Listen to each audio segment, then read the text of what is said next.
61 ہجری کی بات ہے۔ صحرا کی پتی ہوئی زمین، فرات کا خاموش کنارہ اور آسمان پر چمکتا چاند۔ عرب کے صحراؤں میں ایک بوڑھا الور رہتا تھا۔ اس کا بصیرہ ان خلستانوں میں تھا جہاں کبھی کارواں گزرا کرتے تھے۔ یہ حالو مختلف راتوں میں اڑتا، زمین پر ہوتے واقعات کو دیکھتا اور یاد رکھتا۔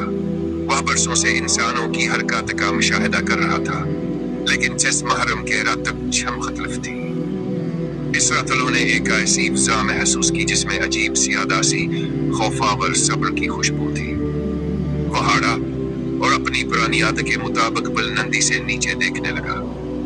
نیچے ایک ویران میدان تھا، خیمے لگے تھے اور چند چہرے ایسے تھے جن سے نور نکل رہا تھا۔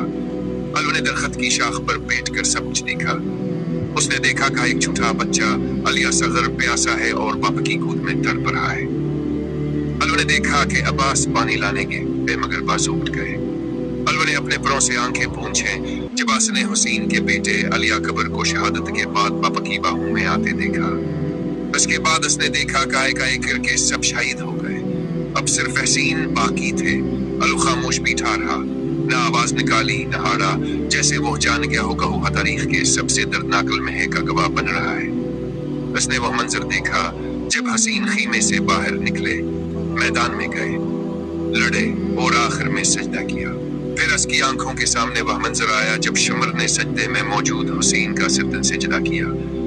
الو چیخنا چاہتا تھا مگر نہ چیخ سکا، وہ ہارنا چاہتا تھا مگر برساختہ ہو گئے۔ اس کے بعد الو کئی دنوں تک اس میدان میں رہا۔ اس نے دیکھا کہ خیمے جلے، عورتوں اور بچوں کو قیدی بنایا گیا اور فرات خاموشی سے بہتا رہا۔